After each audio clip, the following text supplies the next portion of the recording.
Bonjour à toutes et à tous et merci de votre fidélité à cette émission. Alors que la République démocratique du Congo célèbre le 66e anniversaire de son accession à l'indépendance, beaucoup de Congolais cependant demeurent encore sous l'emprise d'une autre forme de dépendance, c'est le tabagisme. Ce fléau que l'Organisation mondiale de la santé qualifie de la plus importante épidémie évitable à laquelle sont confrontés des soignants. Mesdames et messieurs, c'est dans cet esprit que nous consacrons donc cette émission à la journée mondiale sans tabac, célébrée cette année sous le thème « Démasquons les tactiques de séduction, luttons contre la dépendance à l'égard du tabac et contre la nicotine ». C'est autour donc de cette question que nous allons échanger sur ce plateau. Professeur Josaphat Ndelo, bonjour, vous êtes toxicologue, et vous êtes professeur à l'Université de Kinshasa, bien entendu. Absolument. Mais c'est vraiment en tant que toxicologue que nous avons le plaisir de vous recevoir sur ce plateau. Merci beaucoup. Nous avons M. Patrice Milambo, vous êtes le directeur du programme national de lutte contre la toxicomanie et des substances toxiques, c'est ça. Bonjour et bienvenue dans cette émission Santé plurielle. Et le professeur Patrick Chamba, bonjour. Bonjour madame. Vous êtes le représentant pays de Development Gateway, c'est une organisation internationale qui appuie le gouvernement. On va en parler tout à l'heure, vous allez nous en dire un peu plus. Exactement. Voilà. Tabac, nicotine, tabagisme, de quoi parle-t-on? Professeur Josaphat, vous êtes, je crois, le spécialiste le plus indiqué pour répondre à cette question. Eh bien, merci beaucoup, madame la journaliste. En fait, le tabac, c'est d'abord une plante d'Amérique du Sud. Et c'est l'une des choses qui ont été découvertes par Christophe Colomb. Et de l'Afrique du Sud. Ah bon, il a découvert l'Amérique, le Nouveau Monde, mais oui. aussi cette plante-là. Voilà. Et voilà, cette plante quitte le Nouveau Monde et arrive où? En Espagne. Et là, en Espagne, il y a un monsieur, l'ambassadeur de France en Espagne, qui s'appelait Nico. Et Nico regarde ça, il dit, mais c'est intéressant, il l'amène en France. Et à partir de la France, eh bien voilà, cette plante, cette feuille commence à aller partout, et chez nous. Voilà donc... Mais c'était quoi l'intérêt? Pourquoi cette plante? Pourquoi elle devrait voyager comme ça? C'était quoi l'intérêt de cette plante? Eh bien, vous savez, c'est incroyable. Mais on a l'impression qu'avoir quelque chose comme ça, et qu'on doit tirer comme ça dessus, c'est vraiment très cool, très formidable. Regardez même les enfants. C'est incroyable dans les villages. Vous voyez un enfant, il a comme ça et il pense que quand il est en train de tirer comme ça, vous voyez, fait non? genre, on oui, fait cool. Oui, et c'est incroyable. On s'affirme. On s'affirme. Et alors, on va penser au départ que, le tabac, c'est extraordinaire. Qu'on peut faire, d'abord, à un moment donné, on a même pensé que c'était une plante qui peut être utilisée pour pouvoir combattre certaines maladies, notamment l'asthme. Vous vous imaginez? C'est incroyable. Une découverte. Oui, donc voilà comment cette plante, qui est extrêmement dangereuse, va va aller partout. Et alors, en quelques mots, qu'est-ce qui va arriver lorsque on est en train de fumer? Eh bien, la plante, il y a un produit, la drogue du tabac, c'est la nicotine.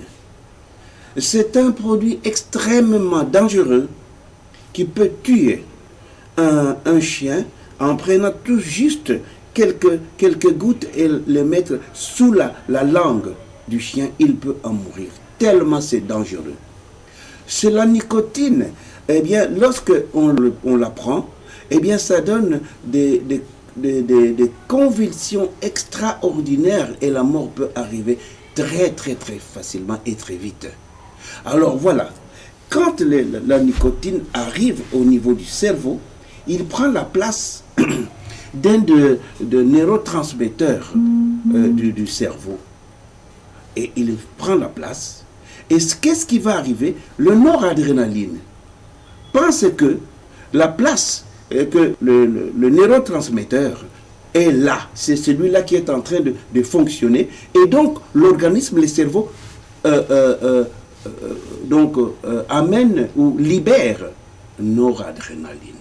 Et noradrénaline s'accumule au niveau notamment du cœur et ainsi de suite. Et c'est ainsi qu'il va, il va amener un grand nombre de maladies cardiaques et au niveau comment je peux dire, du vaisseau sanguin. Mais d'autre part, quand on regarde maintenant non seulement la nicotine, la plante elle-même, et quand on va tirer là-dessus, eh bien, on va trouver plus de 6000 toxiques dangereux, tous dangereux. Dans la plante? Oui, dans la plante, dans la fumée de la plante. Ok. Vous voyez? Et alors, tous ces produits dangereux vont travailler contre l'homme. Et notamment, il peut y avoir du cancer. Il peut y avoir, comme j'ai dit, des problèmes au niveau du cœur. Il peut y avoir au niveau des poumons. Les poumons ne fonctionnent plus très bien. Et au niveau du cerveau, les cerveaux ne fonctionnent plus très bien. Et à un moment donné, surtout, on ne peut plus se passer de cette plante, de cette nicotine. On devient très, très, très dépendant. Et laissez-moi vous dire que la dépendance qu'amène le tabac est plus grave, plus importante que la dépendance qu'amène l'héroïne, qui est pourtant en principe la drogue la plus dangereuse. Et alors, ce qui est encore aussi plus grave, c'est que le tabac peut être fumé, il peut être mis dans le nez, il peut être mis dans la bouche, et à la longue, il y a des gens qui pensent même que prendre le tabac dans le narine, eh bien c'est un médicament formidable qui peut combattre le rhume, qui peut combattre ceci, cela. Oui, alors que on est en train comment je pourrais dire, on est en train de s'enfermer dans un grand nombre de maladies sans qu'on se rende compte. Et pour terminer, je peux dire que voilà ce qui est très très grave, c'est que le tabac, avec tous les produits dont je viens de parler, sont encore plus dangereux pour les enfants, pour l'enfant, pour la maman qui porte une grossesse. Et qu'est-ce qui arrive? Il y a des parents, des papas qui amènent le tabac dans la maison et ils fument dans la maison. Et quand on fume dans la maison, eh bien, le tabac reste, même quand vous ne fumez plus, il est là et les enfants sont en danger. Donc ils consomment sans le vouloir, sans être fumeurs. Mais bien sûr. Des alors, passifs. Oui. Et donc, il y a justement, c'est par là que je voulais chuter, il y a le fumage passif. Lorsque quelqu'un est en train de fumer à côté, eh bien, lorsque tu es à côté de lui, tu fumes même plus que lui qui est en train de fumer réellement. Ça alors. Vous comprenez? Et donc, c'est vraiment quelque chose d'extrêmement dangereux et que normalement nous devons tout faire pour arrêter le tabac. Parce que, regardez madame, nous parlons de monkeypox. Lorsque nous parlons en train de fumer, ça ce sont la plante des maladies qui nous viennent de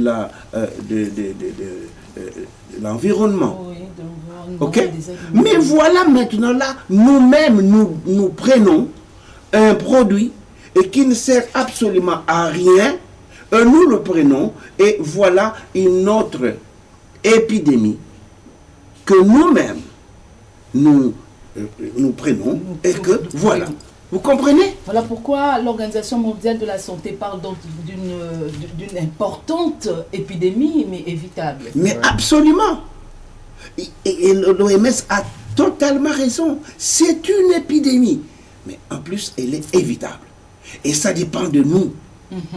Alors on va parler, on aura le temps de parler même des actions justement pour éviter cette épidémie. Le tabac, on en consomme, mais quelle est la réalité du pays par rapport à la consommation du tabac, par rapport au tabagisme? Nous en sommes où aujourd'hui? Merci beaucoup, madame. C'est comme le prof Ndel venait de le dire, le tabagisme, c'est un sérieux problème de santé publique. Je voudrais revenir à quelque chose de plus important. C'est un facteur de risque majeur de maladies dites non transmissibles. Et en des termes très simples, c'est les maladies cardiovasculaires. C'est la première cause des cancers du poumon. C'est la cause de tout ce qui est comme bronchopneumonie obstructive. Et il impacte même d'autres organes pour avoir du diabète, et les organes génitaux, ainsi de suite. Puisque c'est comme le prof l'a dit, la nicotine, c'est le produit, le maître, qui n'est pas lui-même problématique. Son problème, c'est de créer la dépendance. C'est-à-dire, il agit sur le cerveau pour faire que le cerveau soit addicté et consommé sans contrôle. Donc, il s'occupe du centre du plaisir, qu'il perturbe pour que la consommation devienne sans contrôle. Et là, c'est ce qui est très dangereux. Mais maintenant, en matière de consommation, en RDC, c'est avec l'appui de nos partenaires, notamment Development Gateway, nous avons des évidences. Et c'est pourquoi nous ne doutons plus du danger ou de la problématique. Nous disons que c'est un problème très sérieux de santé publique. Pourquoi? Puisque quand je vous parle ici, il y a une étude importante qui a mesuré la prévalence chez les jeunes de 10 à 17 ans. Nous sommes à 18,5%.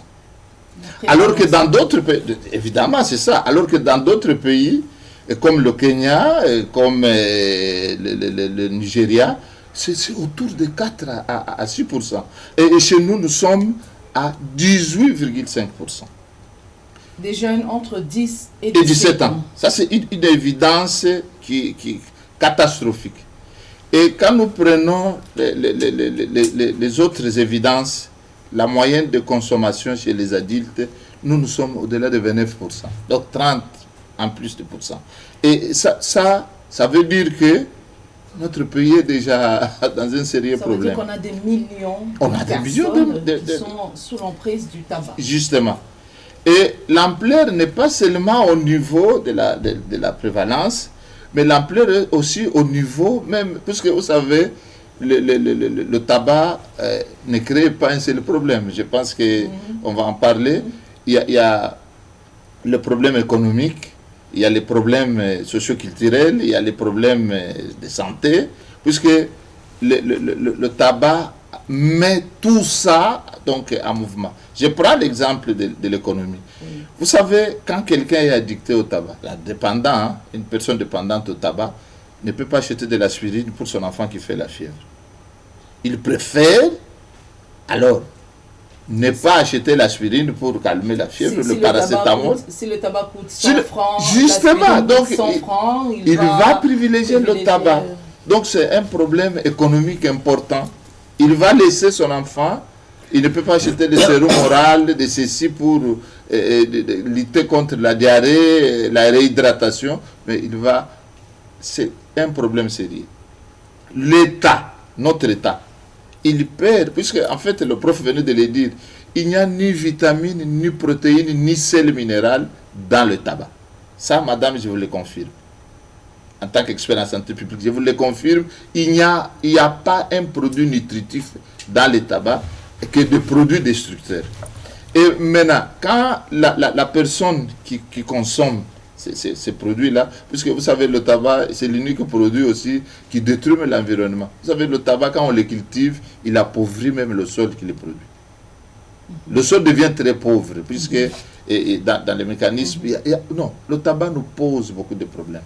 Que ce soit sur le plan économique, que ce soit sur le plan social, les maladies dites non transmissibles, ce sont des maladies qui coûtent très cher pour leur prise en charge. Imaginez-vous quand quelqu'un fait une bronchopneumonie, une cardiopathie. Parce que vous savez, c'est ce qui débouche aux AVC, des maladies des poumons, des maladies des poumons, des AVC, de ceci-là. Oui. Et chez nous, nous avons même, il y a un problème, nous l'avons dit dernièrement à l'Assemblée, le plateau technique de prise en charge pose aussi problème. Donc, c'est-à-dire, ce sont des maladies, quand vous avez un cancer du poumon, il faut aller à l'étranger. Et avec probabilité de ne plus revenir, puisque on ne sait pas si on va vous guérir ou pas. Donc, il y a énormément de problèmes. Donc, l'ampleur, madame, je peux vous dire que n'est plus à démontrer, puisque nous avons des évidences. Et même quand nous analysons les aspects liés à sa commercialisation, avec Development Gateway, nous avons fait des études, nous avons trouvé que chez nous, c'est tout à fait un passoire. Chez nous, c'est la poubelle. C'est la poubelle de tous ces produits qui ne sont même pas contrôlés, puisque d'autres sont toxiques. Dans le pays. Justement. Donc, avec nos 9 frontières qui sont poreuses, nous avons des sérieux problèmes.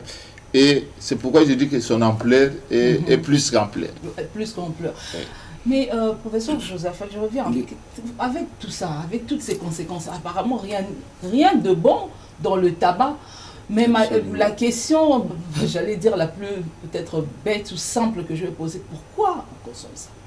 Mais on consomme parce qu'au début, quand on commence à consommer, je vous ai dit, on est gosse. Généralement, c'est des enfants.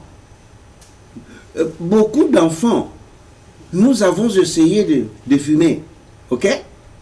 Mais ce qu'on ne sait pas, c'est que petit à petit, on devient dépendant. C'est-à-dire, on ne peut plus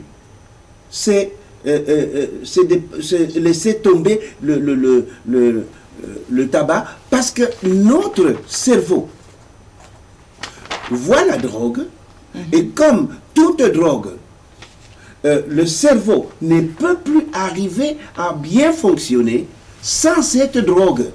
Vous comprenez? C'est le cerveau qui pense que cette drogue-là est absolument indispensable. Est-ce que vous comprenez? C'est inimaginable. Ça vous contrôle en fait. Mais ça vous contrôle. Vous devenez vraiment un prisonnier. Vous comprenez? Et c'est pour cela que nous disons que les parents qui nous suivent, il faut vraiment faire attention à vos enfants. Même si vous-même vous êtes un fumeur, n'envoyez pas votre enfant pour aller acheter une cigarette. Parce que quand il arrive en route, il n'allume pas et il fait ça. Et vous voyez, je l'ai dit déjà dès le départ, parce que en faisant comme ça, on a l'impression de pouvoir, quel terme, frimer. Voilà, on frime. Oui. Vous comprenez, non? Alors, les enfants deviennent des prisonniers de la drogue. Et ils vont grandir avec, dans la tête, dans le cerveau, cette drogue.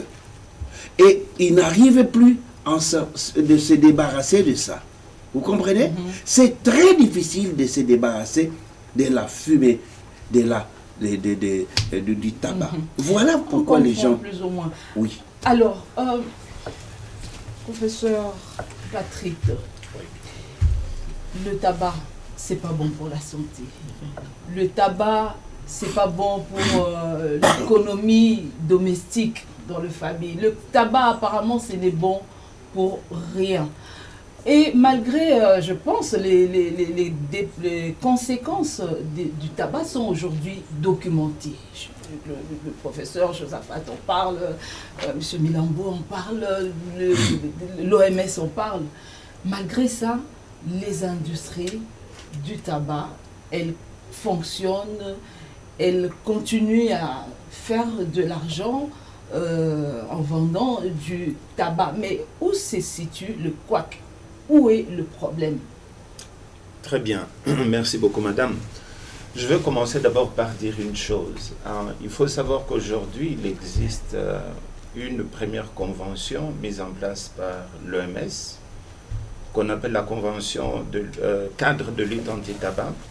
Cet arrêté, c'est le tout premier au niveau mondial. À ce jour, on a plus de 184 pays, y compris l'Union européenne, qui a ratifié, non simplement signé, mais ratifié cette convention. Alors, dans l'historique, ce qu'il faut comprendre, c'est qu'au départ, les tabacs étaient tolérés, parce qu'on ne savait pas le méfait du tabagisme. Mais c'est avec le temps... On n'avait pas suffisamment des évidences. On n'avait pas des évidences. Mais avec le temps... Et il y avait déjà aussi cet aspect thérapeutique attribué à... Absolument. Tabac. Exactement. Oui. C'est avec le temps qu'on a eu des évidences de méfaits du tabagisme.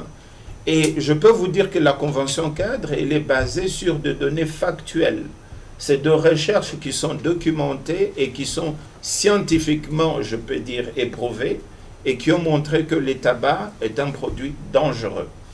Alors, c'est vrai que, par exemple, au niveau de Development Gateway, nous sommes en partenariat avec le ministère de la Santé. L'objectif de Development Gateway, c'est de fournir les données, les évidences et de transformer les données en actions ou en modalités qui peuvent aider les décideurs à savoir exactement ce qu'il faut faire. Vous savez que parfois, lorsqu'on fait une recherche, on peut amener autant de statistiques, on peut amener autant d'éléments, mais comment traduire ces éléments en des actions de décideurs ou des actions des acteurs? Ça, c'est un peu l'objectif que nous faisons. Alors, on a mis en place ce qu'on appelle l'initiative de données sur le tabagisme en Afrique. Cette initiative, c'est une collaboration de plusieurs chercheurs, de plusieurs universités à travers le monde. On a par exemple collaboré ensemble avec l'université de Cape Town. On a aussi d'autres chercheurs en Angleterre, aux États-Unis. Donc, notre objectif, c'est de regarder là où il y a absence de données, de fournir ces données-là en faisant des études primaires, c'est-à-dire, comme par exemple pour la RDC, l'idée était de dire, en travaillant en collaboration avec le ministère de la Santé, ils ont dit quelles étaient les priorités de données. Le ministère nous a dit que, par exemple, la question de la prévalence, c'est une question pour laquelle nous n'avons pas de données factuelles, chiffrées, correctes de la RDC. Donc, une enquête a été menée à ce niveau, et là, nous avons des données primaires pour la RDC. Un autre élément, c'est par exemple le commerce illicite. Et pardon, jusque-là, la RDC utilisait quoi pour mener des actions, en fait, sur terrain? Très bien. C'est vrai qu'il y a eu quelques enquêtes qui avaient été menées, qui étaient, je peux dire, assez vieilles. On a eu, par exemple, une enquête qui avait été menée en 2008, qui voulait essayer de voir certaines données. Et ce que le ministère de la Santé continue à faire, c'est d'utiliser les données vieilles, dépassées. Alors que la réalité, ça évolue. La réalité évolue, la réalité évolue. Et je pense que cette initiative, notamment dans le partenariat que nous avons, ça a aidé à combler ces déficits-là. Et surtout en disant qu'aujourd'hui, n'oubliez pas que les tabacs, ce n'est pas simplement la cigarette. Et ça, peut-être que nous allons voir ça un peu plus tard. Aujourd'hui, l'industrie du tabac a trouvé d'autres mécanismes pour amener de nouveaux produits de tabac qu'on appelle des produits émergents et de la nicotine, qui sont d'autres formes de tabac. Par exemple, la cigarette électronique. Par exemple, chicha et tout ça. C'est des nouvelles formes émergentes avec un message un peu déformé, parce que l'idée de l'industrie, c'est de dire, attention, ce n'est pas dangereux, mais tantôt là, le professeur vous disait que la nicotine, c'est un des éléments très dangereux qui affecte notamment la dépendance et la santé de nos populations. Mais puisque vous en parlez, beaucoup justement pensent que la cigarette électronique, elle n'est pas aussi dangereuse que le tabac sous sa forme classique telle qu'on la connaît. Oui, je pense que les études existent aujourd'hui déjà au niveau de l'OMS. Vous allez voir que le concept de nouveaux produits émergents de tabac et de la nicotine, parce que c'est bien mis, c'est un élément important. Et même la Convention cadre de lutte anti-tabac a mis en place des mécanismes pour éviter ces nouveaux produits de tabac. Et je veux souligner ici un peu, je peux dire un peu de malice de la part de l'industrie des tabacs. Parce que l'industrie des tabacs, à travers cette initiative de nouveaux produits émergents, par exemple la chicha, la cigarette électronique, elle est en train de vouloir faire passer un message déformé pour dire que ces produits sont moins dangereux. Quand on dit qu'un produit est sans fumée, cela ne dit pas qu'il n'est pas du tout dangereux. Il n'est pas du tout dangereux. Et il y a eu même une initiative de l'industrie des tabacs qui avait voulu financer les universités, les organisations de la société civile, pour que les gens mènent de recherches qui vont montrer que voilà, il n'y a pas assez de danger avec les nouveaux produits, etc. C'était l'initiative où on parlait de, on va dire, smoke-free, c'est-à-dire, voilà, ils utilisent les mêmes concepts dans la lutte, mais ils le déforment. Donc, aujourd'hui, il est assez prouvé que la nicotine, comme le disait le professeur Ndelo, dans ces nouveaux produits émergents, la nicotine pose autant de problèmes, aussi bien de dépendance, mais aussi de cause de plusieurs maladies pour lesquelles aujourd'hui la Convention cadre a trouvé des évidences. C'est une manière pour les industries de séduire le public, oui. Je voulais compléter le professeur Patrick, parce que c'est une question fondamentale. Pourquoi on utilise les produits?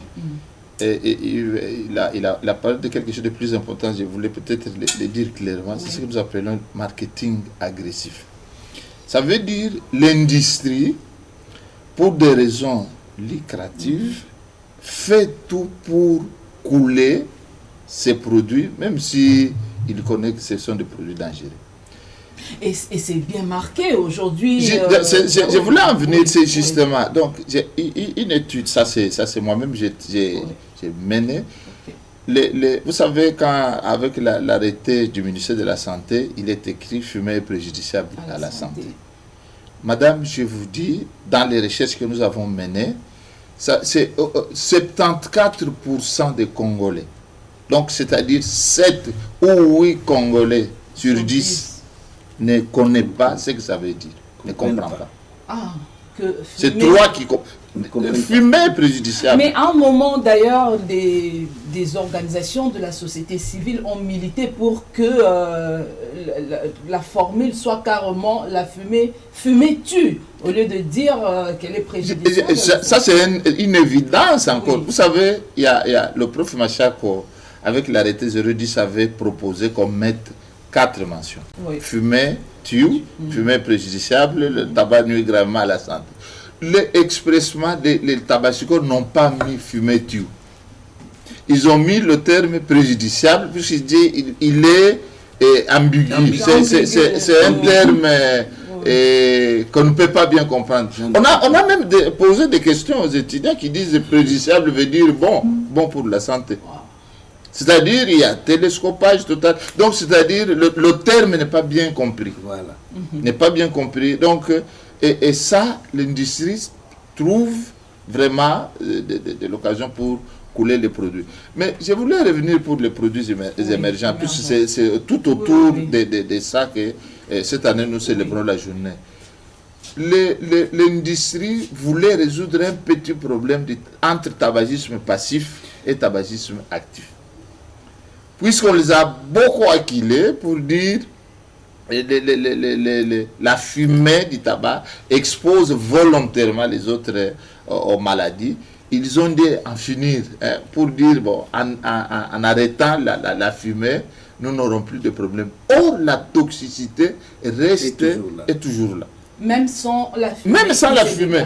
Même sans la nicotine est là. La nicotine est là, donc on a malgré. Donc le mal reste. Non, le mal reste, bien entendu. Donc il n'y a rien, donc c'est Saint-Paul qu'on a déshabillé pour habiller. Donc, on joue sur des mots, on joue sur... Justement, ça c'est ce qu'on appelle marketing agressif. C'est ça, l'OMS acquise l'industrie de ce marketing-là agressif pour mensonger. Et encore peut-être quelque chose aussi que je peux dire. L'industrie tabacicole aussi fait le malin. Qu'est-ce qu'ils font? Ils cherchent des enfants aussi pour vendre le tabac aux enfants. Vous comprenez, non? Les parents envoient les enfants acheter et quand ils arrivent, ils trouvent des enfants qui sont en train de vendre. Et donc tout ça, c'est l'industrie tabacicole qui étudie de manigance pour pouvoir attraper les gens pendant qu'ils sont encore tout petits. C'est toutes ces formes de séduction, voilà, toutes ces, je vais appeler ça des tactiques malicieuses que l'industrie, est-ce qu'il y en a d'autres qui sont identifiées aujourd'hui? Il y a beaucoup de tactiques de l'industrie. Donc l'industrie, non seulement, cette question a abordé sur le plan psychologique, mais l'industrie fait tout, même sur le plan financier. Les tactiques sont vraiment maintenant documentées. Je vais vous donner un exemple. On sait que les étudiants ont besoin de flash disques, de stylos, et on met sur le stylo une marque pour faire sa publicité. Alors, quand les étudiants, psychologiquement, ils voient cette marque-là, ils sont séduits à la vente et à l'utilisation. Et ils peuvent même financer, ils font ça déjà. Donc l'industrie finance même des études, le prof Patrick a dit, de recherche pour favoriser, faire la promotion des produits de tabac. Et c'est pourquoi l'OMS demande toujours qu'il faut lutter contre la promotion, la publicité et le parrainage. Puisqu'en fait, le parrainage, la promotion et la publicité, ça va de pair. Donc, c'est-à-dire, on fait tout pour couler les produits, peu importe le danger. Donc, on fait tout. Et la cible principale de ces industries, apparemment, c'est des jeunes. Et c'était même enfants. La cible aussi de l'étude par rapport à la prévalence mêlée dans le pays. Oui, ça c'est une bonne question. Maintenant là, il y a, c'est surtout par rapport aux produits émergents. Vous savez, il y a la chicha. Psychologiquement, ils utilisent maintenant des saveurs. Des saveurs, c'est pour... Oui, justement, ça c'est pour attirer. Mais quand nous faisons l'analyse, donc l'industrie est en train de travailler sur tout ça.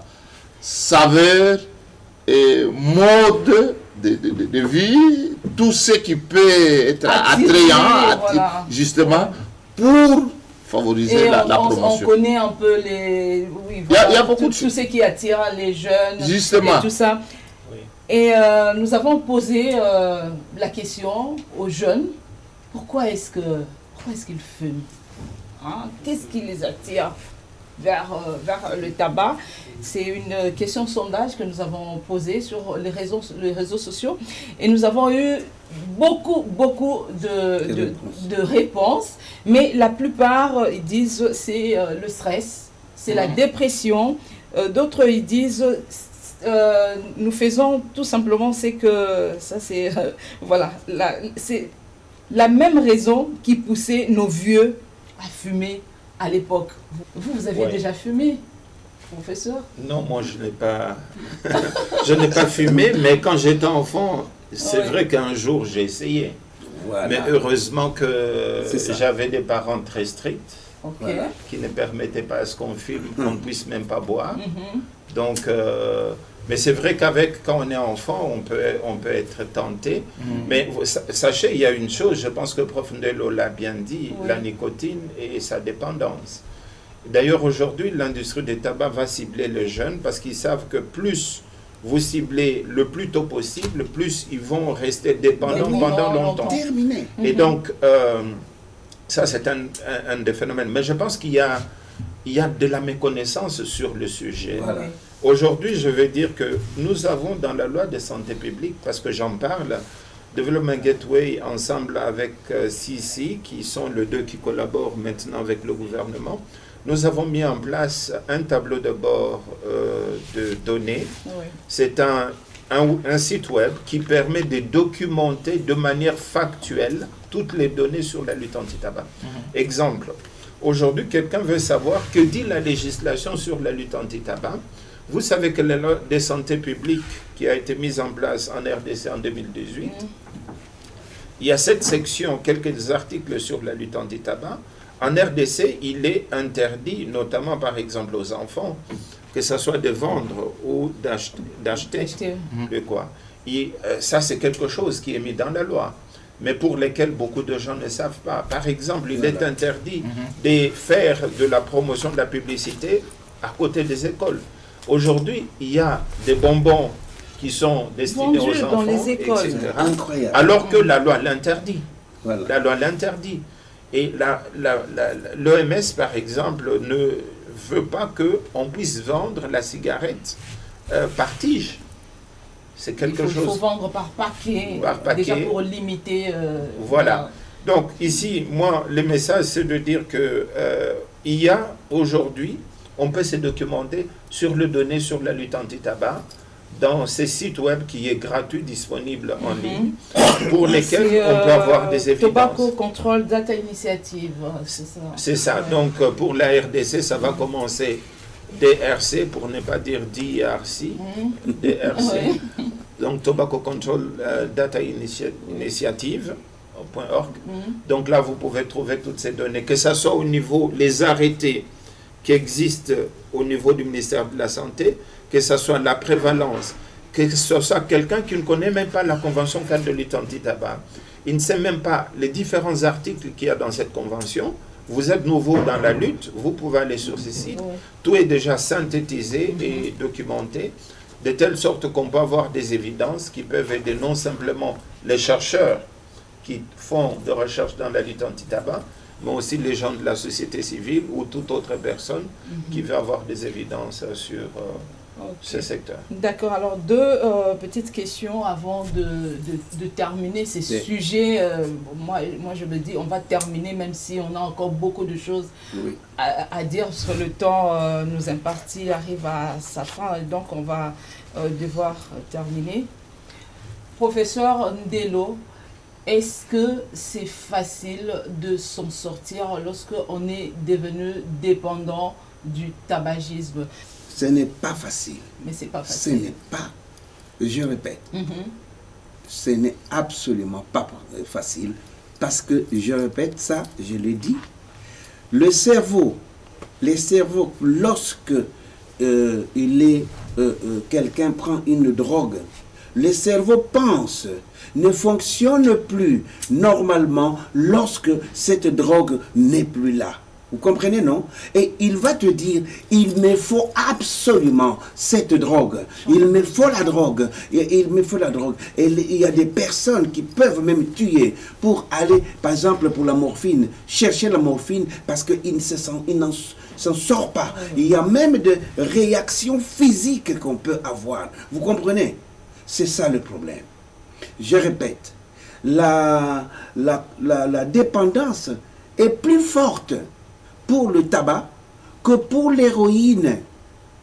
Alors, quand tu veux laisser tomber le tabac, tu n'arrives pas. tu essayes et tu n'arrives absolument Mais c'est pas. quoi, où se situe la différence C'est le cerveau. entre le tabac et l'héroïne? Disons que c'est la drogue Au la niveau, plus haute. voilà. C'est ça. Oui. Mais Et le tabac, on peut considérer aussi la- le tabac comme une drogue, non? Pardon? Le tabac, ça peut être considéré aussi Mais comme c'est une drogue aussi. Oui, oui. Tout est drogue. Oui. Toutes ces choses-là, c'est la drogue. Mais il y a À des des niveaux différents. Mais je vous dis que le tabac est plus dangereux que l'héroïne. Contrairement à l'idée répandue. Ben oui. Vous comprenez? Mhm. Et donc, c'est ça le problème. Donc, quand on essaye de fumer, on n'arrive pas. Pourquoi? Parfois, quelqu'un, quand il mange, il n'a aucun goût de la nourriture jusqu'au moment où il va prendre la cigarette, après avoir mangé. Il tire comme ça, maintenant, il a le plaisir. Vous comprenez? Quand il est en train de boire la bière, il prend la bière, mais il ne sent rien. Quand il Jusqu'à prend ce la... que- Oui. Et là, ça... Voilà. Bon, et je peux aller jusque... bon, vous pouvez deviner même jusqu'où je pourrais aller. On comprend. Tant qu'il n'a pas pris ça, ça ne lui dit absolument rien du tout. Est-ce que vous comprenez ça? Alors, la personne devient, comment je pourrais dire, donc dans des chaînes.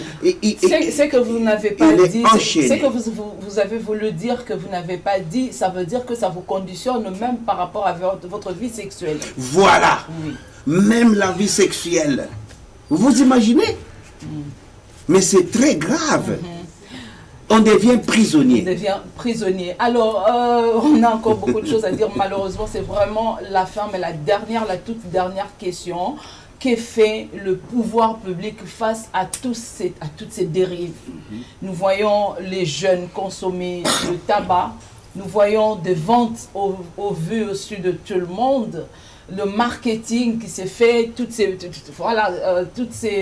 tactiques de séduction.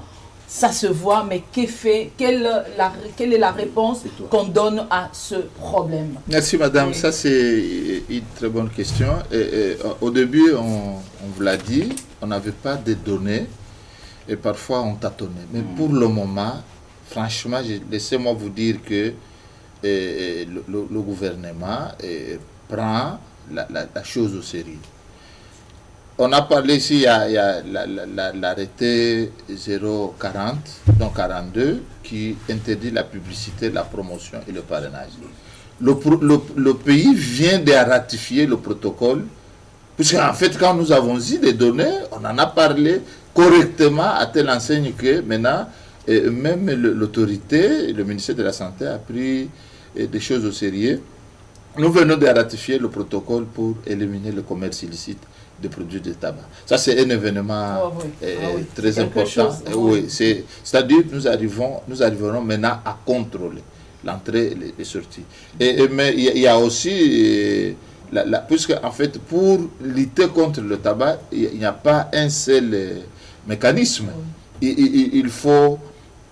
vous venez de poser la question pour ceux qui fument. Donc, il faut aider à soigner, donc le sévrage. Il faut agir sur la taxation, puisqu'en fait, plus on taxe, moins on consomme.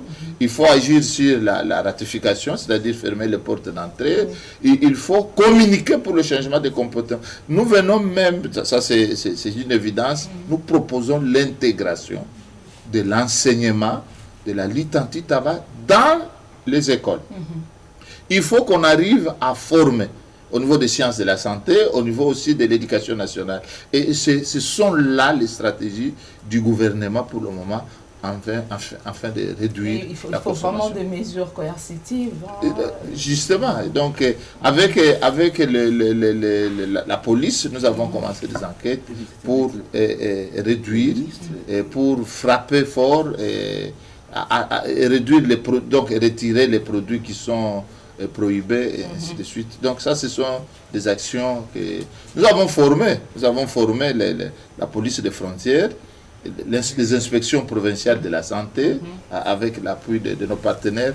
Et nous pensons que maintenant, là, avec on tous pourrait ces... avoir peut-être surveiller, des résultats. justement. On l'espère de tout cœur. Le problème est encore là. Et nous, d'ailleurs, aujourd'hui, on va mettre fin à cet entretien, faute de temps. On sera très heureux de continuer à vous recevoir et continuer à sensibiliser, continuer à parler, parce que le problème est là.